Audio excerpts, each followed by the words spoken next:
Hello and welcome to the Rainy Night Listens podcast. I'm Haley. And I'm Wyatt, and this is the podcast that you save for a rainy night instead of a rainy day. Okay, so today we're going to be talking about the Sodder Children Disappearance. By Haley. By me. You. Me. You? Yeah. Oh, okay. Sorry, I was just checking. Alright, so before we begin, it is important to note that this disappearance is surrounded by a lot of rumors and conspiracies. So we're going to cover a lot of information that is known about this case, and then we'll dive into the conspiracies that people have about what happened to the Sodder children. Okay. So get all the information out, then, theorize with the theories. Yeah. Okay. So, this takes place in Fayetteville, West Virginia in 1945. There were 12 members of this family with 2 parents and 10 children. Their father was George Sodder and their mother was Jenny Sodder. Their 10 children were Joe, who was 21 years old. He was gone whenever this had happened. He was serving in the army, and so he wasn't actually here. So the actual story, only 9 of the 10 children are involved because he was gone. Okay. So there's Joe, who was 21, John, who was 23, Marion, who was 17, George Jr., who was 16, Maurice, who was 14, Martha, who was 12, Louis, who was 9, Jenny, who was 8, Betty, who was 5, and then Sylvia, who was 3. I couldn't find photos of all of the children. All of the photos I was able to find are of the 5 who ended up disappearing. Okay. And so that's who the photos These are of. 5 are right here. It was Maurice, Martha, Betty, Jenny, and Louis. Okay. So Fayetteville was a small coal mining town and had a large population of Italian Americans. According to reports, the Sodder family was viewed as an upstanding part of their community. George, the father, was very outspoken politically and often spoke out against Mussolini's fascist policies in Italy, which did make a portion of his community distrust him. Oh, okay. And so, in the months leading up to the disappearance, there were a few strange interactions that George had with other members of the community. The first interaction came when a stranger came up to George asking him if he had any work that he could do. George told the man that he didn't have any work for him, and the man looked over at the fuse box that was on the side of their house, looked back at George, and told him, "That's going to start a fire someday." That sounds more like a threat than it actually sounds like, oh, I could have prevented this. Right? That's pretty weird, right? Oh, you don't need my help? Well, guess Have what? fun sleeping tonight when there's an axe in your fuse box later. Right? It's such a weird thing to just come up to someone and say. Yeah. So George found this super odd because he had recently had a new stove put into their kitchen, and they had actually had the power company come in to check all of the wiring, and the power company had said that all of the wiring was fine. So it was a very weird thing for someone to just, some random person to just show up and be like, "Hey, that looks like it's going to start a fire," after the power company had already come in and checked everything. After they'd already given it the okay. Yeah. So then the second interaction came just a few weeks before Christmas Eve. An insurance salesman showed up at the Sodder home and was attempting to sell life insurance to them. George refused, and upon hearing his refusal, the salesman got angry and said, quote, "Your house is going up in smoke and your children are going to be destroyed," end quote. What? I'd just move at that point. It seems like everybody in the house everyone in the town wants to burn your house down. Yeah, it's... That's so screwed up. What an insane interaction, right? That's crazy. That dude should have... I don't know. That's insane. Yeah.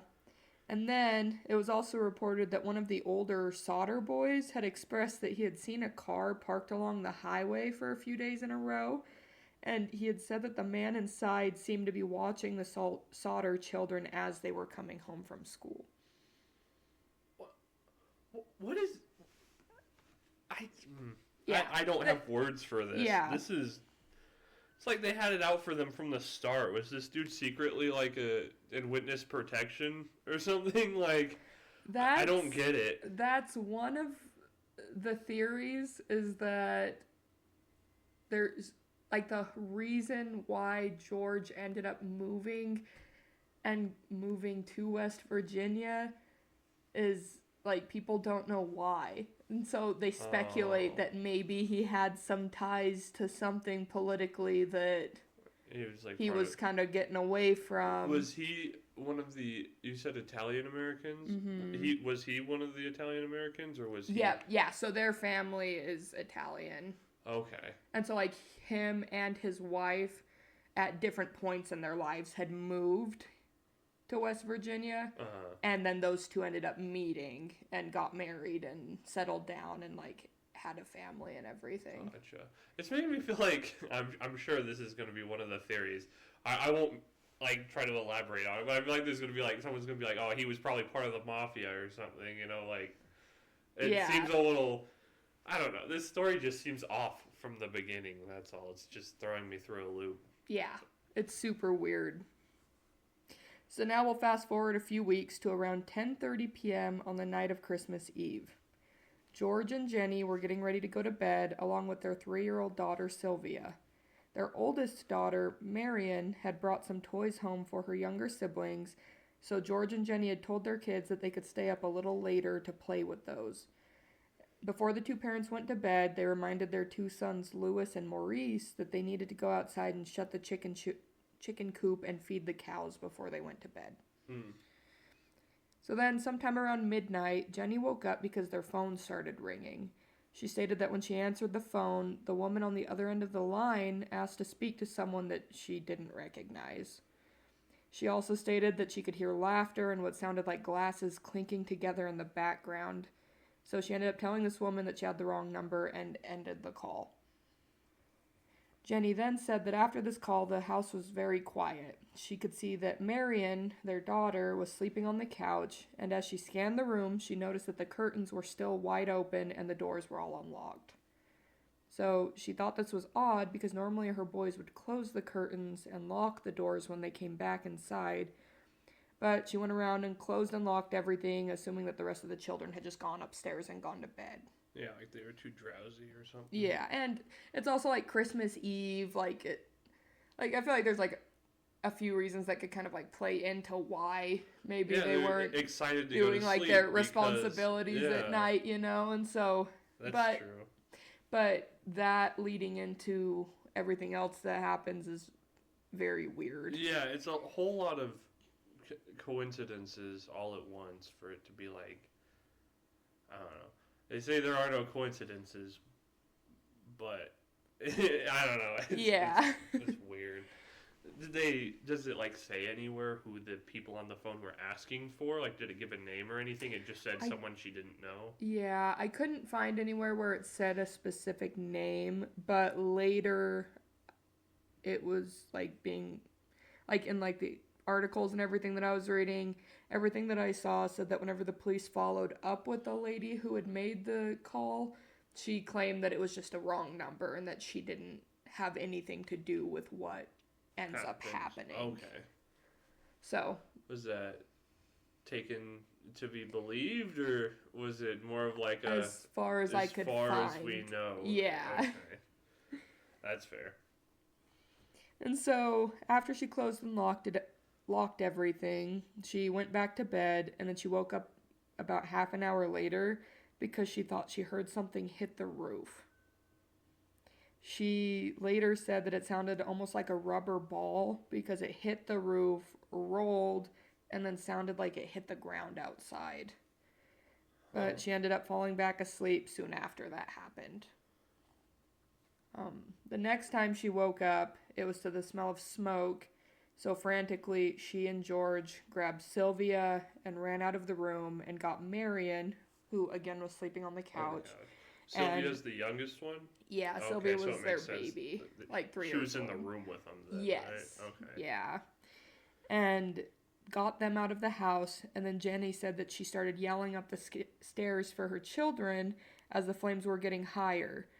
2 of her sons, John and George Jr., came running down the stairs, and at this point the fire was so bad that their hair was literally being singed by the flames as they were like running down the stairs trying to get out of their house. So like the flames were engulfing like everything at this point. I was gonna say, does it like specify if the fire was like more upstairs related at the beginning and like burned down, or was it from the bottom up, or just outside it engulfed the house and started working in? That's a super good question. I don't actually know. If she heard something on the roof, then it might be like someone like threw like a jerry can or gas can up there, and it just kind of tumbled down, and they lit the thing up to the roof. You know, yeah. Like I don't know. It just makes me wonder because they said the kids running down the stairs, their hair was singed, or was it just like everyone was in a position where they were getting their hair burned off as they were evacuating? It only like specifically said that the 2 boys, as they were trying to run down the stairs,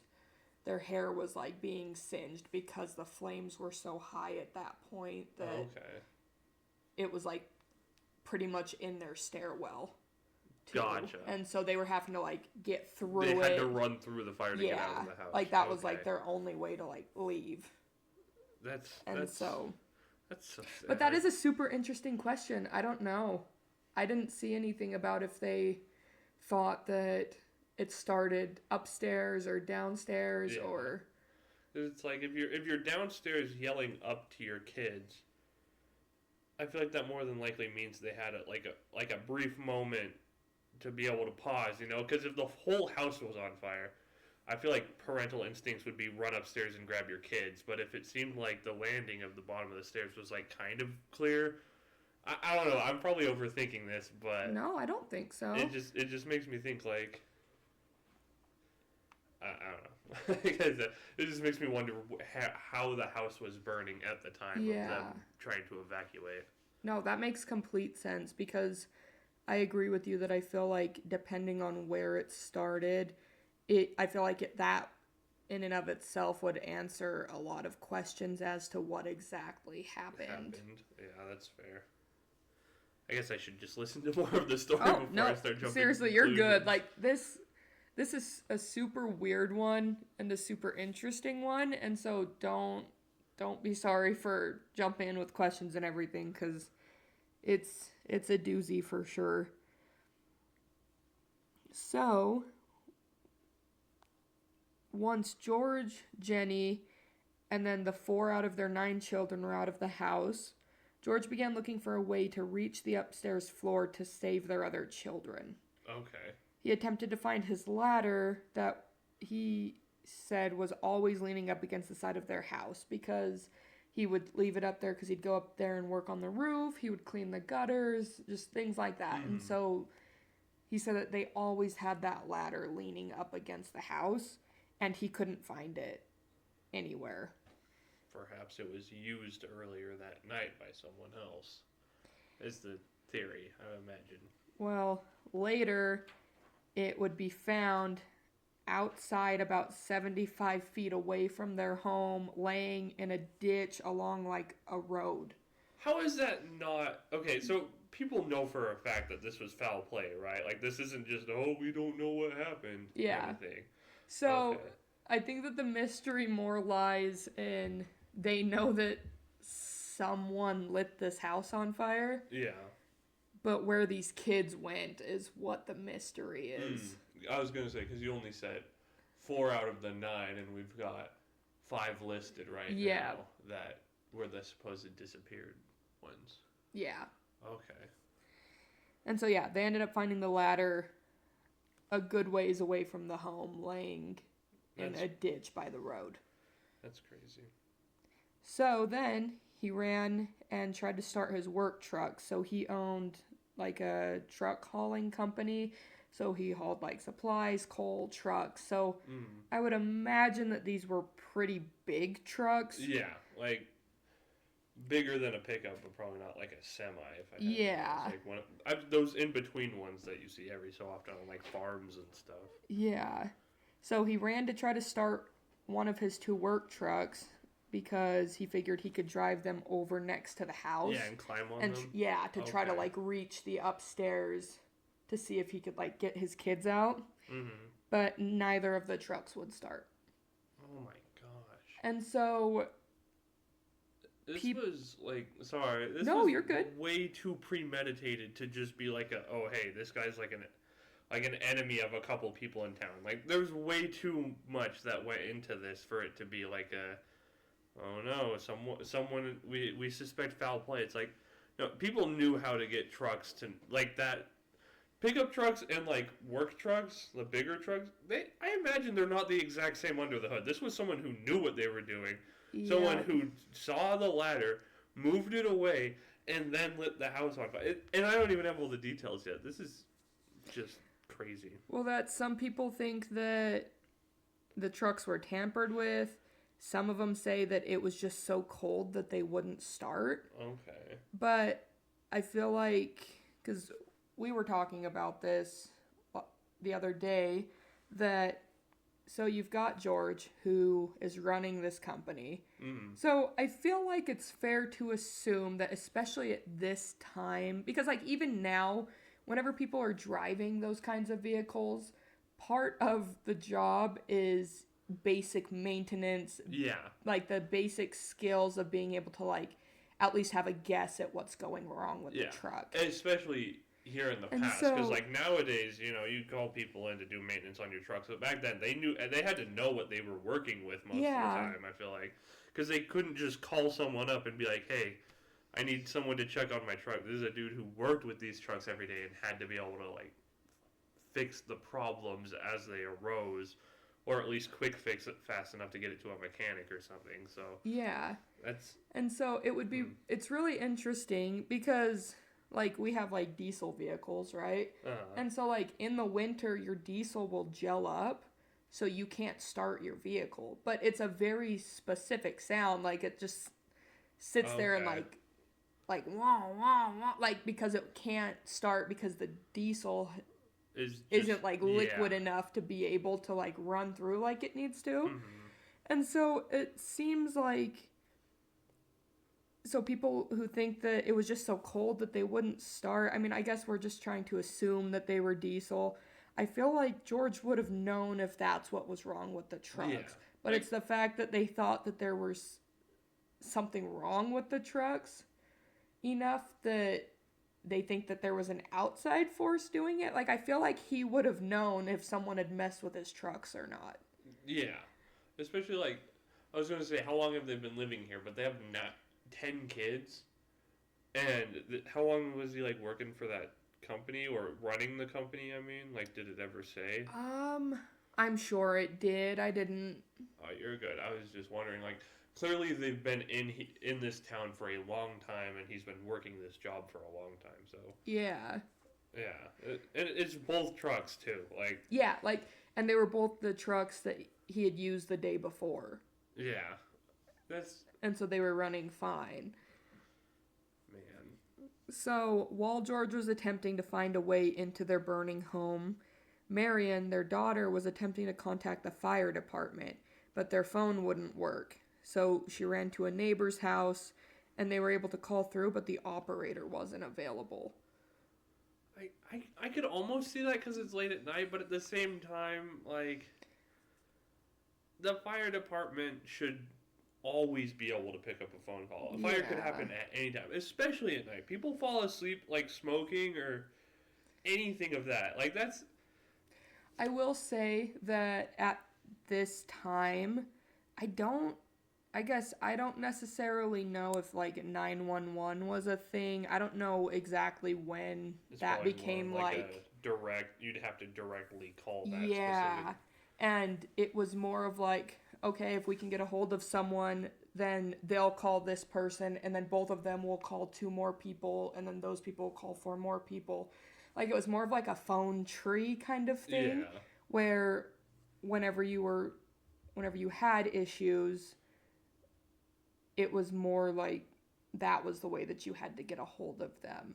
And so where it was Christmas Eve and apparently there wasn't already a set up for someone to be on call all the time, it kind of as makes sense. big of a bummer as it is, it makes sense that they weren't having a lot of luck reaching anyone. Be working on Christmas Eve. Yeah, and it's like 1 or 2 in the morning at this point, and so like it lines up there, but but it doesn't make it okay or any better. But I feel like more nowadays, no matter what, someone's going to be ready to pick up a phone for the fire department to be like, hey, we need to get trucks out now. Yeah. That's just sad. And so it wasn't until like a few other neighbors, people who were driving by, were calling, like trying to get a hold of people to come and help with this, that someone was finally able to reach the fire department to report the fire. But unfortunately, the house had completely burned to the ground in about 45 minutes. And then the fire department didn't show up until between 7 and 8 a.m. the next morning. That's crap. That's just crap. It's crazy. So, the fire department showed up, and they searched through the ashes for a few hours, but were unable to locate any remains. Later, it was determined by, like, a jury that the cause of the fire was due to faulty wiring. Interestingly enough, though, one of the people that was on the jury was supposedly the stranger who had come up to George asking for work. Are you serious? Yeah, and had told him that the fuse box was going to cause a fire in his house. That's so, ridiculous. Kind of crazy. Alrighty. It is time for Hagen's historical word of the day. Oh my gosh, it's time. It is time, Hagen. What's our word for the day? What is it? Should. Alrighty. There you have it. You guys heard it here first. Thank you, Hagen. Okay. So, the Sodders disagreed that the faulty wiring was the issue because, again, they had recently had the wiring checked by the power company and had been told that everything was fine. That's more than enough reason to sue the electrical company anyways. If it was that, clearly it doesn't seem like that's what it was, but if the town's really going to chalk it up to faulty wiring, they could make a case. That's true. You know, they could technically go up and be like, guys, you told us this was fine, and now 5 of our kids are gone. Yeah, like, clearly that's not at the top of their priorities right now. Their kids are missing. Yeah. Like, that takes precedence over everything. Absolutely. But at the same time, I don't know. This is just sad all around, start to finish. And so, after everything happened, there were multiple strange accounts from witnesses that started coming forward. It was reported that a telephone repairman had come forward and had told the Sodders that their telephone line had been cut and that was the reason why their phone wasn't working, and that it wasn't because the line had been burned, but that it looked like it had actually been cut through. Yeah. Another thing that was reported was that some neighbors had said that they saw a man running away from the home with what they're calling like a block and tackle, which is like engine repair stuff. Exactly. So someone who had vehicle know-how that probably tampered with his trucks. Well, they ended up finding the guy who was reported as having stolen the block and tackle from the Sodder home that night, and the guy said that he had just stolen it and that he didn't do anything to their vehicles, and that, he had cut some wires, but he thought that they were electrical wires and not the phone wires. Okay, that still doesn't account for the fact that he's out there cutting wires. Well, and the crazy part too is that in what I was reading, apparently Jenny, their mom, she had said that if their power wouldn't have still been on, that the odds of them being able to get everyone who they did out of the house or like would have dropped to like nothing, like that they wouldn't have been able to find their way out because of the flames and like the smoke and everything that was in the house. And so like it's a little bit weird that he was like, no, I thought I was cutting electrical wires, not phone wires. Like, yeah, it's just fishy. Yeah. So then, a bus driver who was driving past claimed that he saw people throwing balls of fire up on the roof of the house. So they're throwing like Molotov cocktails or something, probably. Like probably easiest to make thing at the time to get that started. That's probably what she heard, hitting the roof and falling down on and the like ground. rolling and then hitting the ground. And then another lady came forward and claimed that she saw some of the Sodder children looking out of the window of a car that was driving away from the burning home. Oh my gosh. Later, after a little while, a woman that was working in a hotel in Charleston claimed that she saw the kids with 2 men and 2 women when they were checking into the hotel. She is quoted as saying, "The children were accompanied by 2 men and 2 women, all of Italian extraction. I tried to talk to the children in a friendly manner, but the men appeared hostile and refused to allow me to talk to these children. One of the men looked at me in a hostile manner. He turned around and began talking rapidly in Italian." And then they ended up checking out the next morning and were gone. Never seen it again. Huh. So Jenny, their mom, did not believe that her children had perished in the fire that had burned down their home. But they were kidnapped. And she did experiments with animal bones and would try to burn them down to ash, but she was never successful in her attempts to do that. Like, she was never able to get them to burn down to completely nothing left. Yeah. I mean, it's hard to replicate a house fire because it can get really, really hot. Mm-hmm. But at the same time, it takes a lot of heat to burn bones to nothing. Like, bones have really high, like, burning points, don't they? Like, it would take a really, really hot fire to burn, especially 5 full, like, humans. Yeah. Well, who are located in, I imagine, different parts of the house. Like, sure, their rooms are probably near each other, but different ages, like, spanning ages, different rooms. I imagine. I don't think they had all 5 of these kids in the same room, if I had to guess. Actually, you probably have, like, 3 and 2. Like, it looks like there's 2 older ones and then 3 really young ones. But, like, I feel like they wouldn't all be in the same room, so even if the heat was really hot in one area, it just doesn't seem likely that 5 full human skeletons would get burned down to ash in a house fire. Yeah. It doesn't seem... I don't know enough, but I'm just saying that's my guess. I don't think that it would get that hot. Well, she reached out to a man who worked at a crematorium and found out that even bodies that are burned at 2,000 degrees for 2 hours will still leave behind bits and pieces of charred bones. Exactly. My point. That's, it's just gross to think about. Yeah. So, George and Jenny hired a private investigator to look into their children's disappearance. His name was C.C. Tinsley, and he stated that he had heard the fire chief had been telling people that he had found a heart at the home and buried it in a box so that he didn't upset the Sodder parents.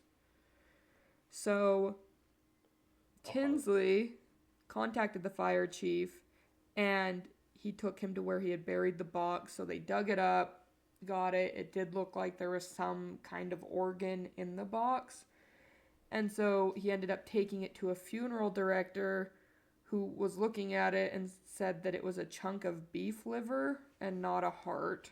Oh my gosh. And he also said that it hadn't been burned in any way.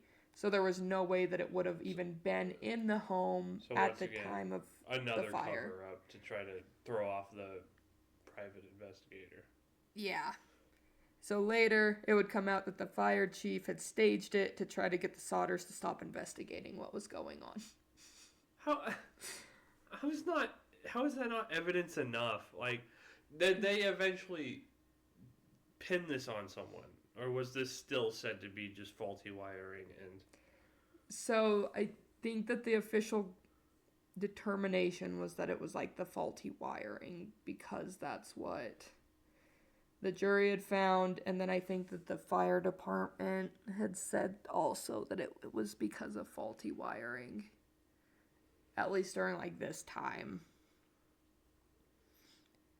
That's crazy. Yeah. So then, a few months after the fire, while visiting the site of their old home, George and Jenny found a strange hollow object that had a twisted cap. They later took it to some officials who told them that it was an incendiary pineapple or a napalm bomb. Holy, throw Molotov cocktails out the window. They took 4 steps up from there. Yeah. That's crazy. Like, isn't that insane? It's a little too... And, like, how no one found that before. Like, yeah. It seems very much like no one was doing their jobs. Like, no one looked through the ashes enough. No one searched the property enough. Because there's so many weird things that have come up that seem like they should have been caught immediately and weren't. And so it's just so weird. Yeah, that's crazy. So in 1968, the Sodders received a letter that was postmarked from Kentucky that had a photo of a young man that looked a lot like grown-up Lewis. There was a message inside that read, "Lewis Sodder, I love brother Frankie," and then it's Lil, spelled L-L-I-L, boys, and then A91032 or 35. And so the photo is this photo that's on the right of the two pictures, portraits. And the photo on the left is Lewis, who was one of their sons that went missing.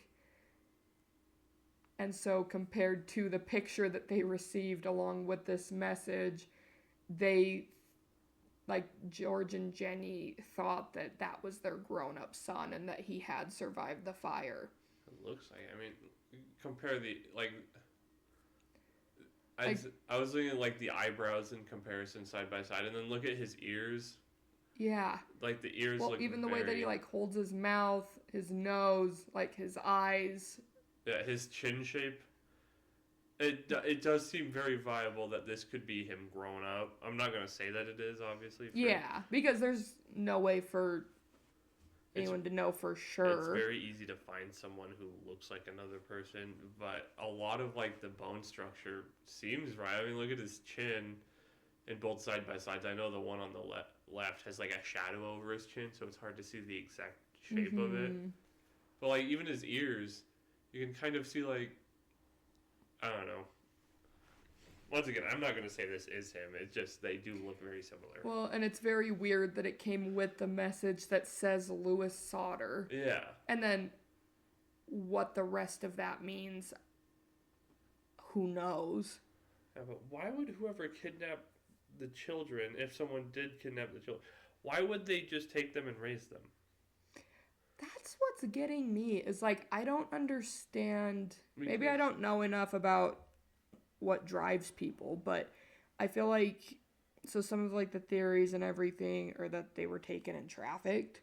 Okay. Some are that they were taken by the mafia to hurt George. See, that's what I thought was if he was taken by the mafia, it's usually for, like, a ransom, or like, hey, bring yourself in, we're gonna kill you, and then we'll maybe let your kids go or something. But it's like, why would he just be raised? Well, that's my thing, is like, in both instances, like, maybe I just don't know enough about the mafia, but I don't see them being okay just raising 5 kids of a guy that they're trying to hurt. Yeah. But, and then with trafficking, unfortunately, that really doesn't normally lead to someone just being let go after everything. And so, I don't... Having that glimmer of hope in his eyes, that really wouldn't be there if he was gone through trafficking or even in a mafia background.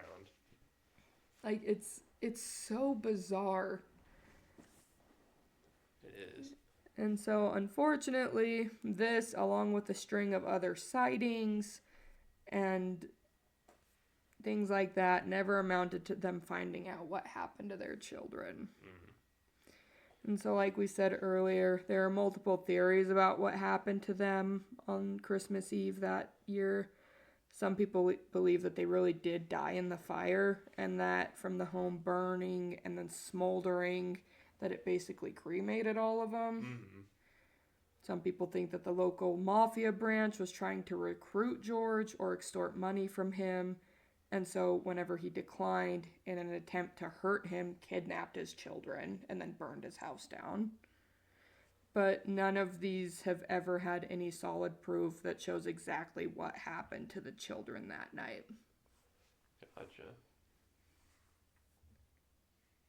And so, in 1952, George and Jenny had a large billboard put up along Route 16 that had pictures of their missing children. The billboard stayed up for 37 years and offered a reward for information that would lead to them finding any of their kids. Sadly, every member of the family has now passed away, with Sylvia, who was the baby, being the last one to pass away at the age of 79 in 2021. Wow. And so as of right now, no one knows for sure what happened to Maurice, Martha, Louis, Jenny, and Betty. It's crazy, too, that the Maurice was 14. I know that's still really young, but I imagine it's sure, like, kidnapping a 5, what is that, 5, how old are the younger 3? Let me jump back up and I can tell you. So, Maurice was 14, Martha was 12, Louis was 9, Betty was 5, oh yeah, and Jenny was 8. Yeah, and so between the ages of 5 and 14. Like, it just seems crazy. It would take, I feel like it's not, kidnapping people in general, I imagine, is a very hard thing to pull off, but like, sure, 5, 9, and, sorry, I forgot Jenny's age again, but like, I get, maybe it'd be hard to kidnap, well, maybe what I'm trying to get to is, if you think about it, it would take a decent amount of resources to be able to actually kidnap a 14-year-old. Like, they're old enough that they could not, like, they're not going to be super strong, but they could somewhat fight back. Like, yeah. If they were kidnapped, I just mean, like, whoever did it had a decent amount of resources at their disposal, or, like, someone who could pull it off, because, I don't know, this is crazy. The whole thing is nuts. It really is weird, because, so if they were all upstairs, and their oldest sister was sleeping on the couch in their living room. Yeah. How did they get 5 children out of the house without waking anybody up? Yeah. Well, you said that the 2 boys, the younger boys, they were supposed to go out and do their nightly chores of walking up the barn and stuff. So I feel like it was when they left that they probably got scooped up. But that wouldn't account for Betty or Martha, right? Because they said only the boys were the ones closing up the, it was like closing up the barn and tending to the animals or something at the end of the night. But like, especially like Maurice. Was Maurice with the other 2 boys outside when that happened? Let me look at what I had found.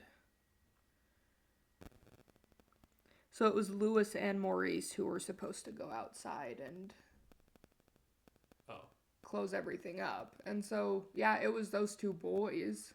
Those 2. So that means that Martha, Jenny, and Betty were still in the house, or should have been in the house at the time. Yeah, unless they went outside with them for some reason, which then that would make more sense as to how they could possibly get all 5 Yeah, without waking anyone up. Yeah. But then wouldn't you think that Marion would have noticed that her 5 siblings hadn't come back inside? The one sleeping on the couch, she just is like the biggest wild card, because it's like, okay, maybe these kids heard things like the mother did, being thrown at the house, or like just any of that stuff, went downstairs to check, and then maybe got kidnapped then and there. Yeah. But that doesn't account for Marion being on the couch that night, unless the couch is located in a room I like to imagine that the door leading into the house was probably in the same room that Marion was sleeping in, where the shades were open. Well, it would make sense from how it's explained, because whenever Jenny comes downstairs, she can see Marion asleep on the couch, and then she can see that the curtains are open and the doors are unlocked still. I guess doors plural, so there's probably more doors. There's always like a door in the kitchen. Well, That's usually true. a door in the kitchen, usually one in the living room. I don't know. It just. How do you pull off kidnapping 5 kids? I don't know. That's crazy. Yeah. So, it really is insane. And it's sad that, like, it's been long enough now that none of the immediate family is, like, left either. Yeah. But from what I was reading, it sounds like Sylvia's kids are still, like, trying to push, like, figuring out what happened and stuff. And so it's just weird. Like, the whole thing is so weird. There's so many things that happen that, like, I feel like, to me, clearly their house was just set on fire by someone. Yeah. And as far as the kids go, I have no idea how they would have gotten them out of the house, unless it was, like, something where they were already outside, or some of them were already outside and came and grabbed them to show them something, you know, like. Oh, what, 10 kids? Well, 9 kids in this case.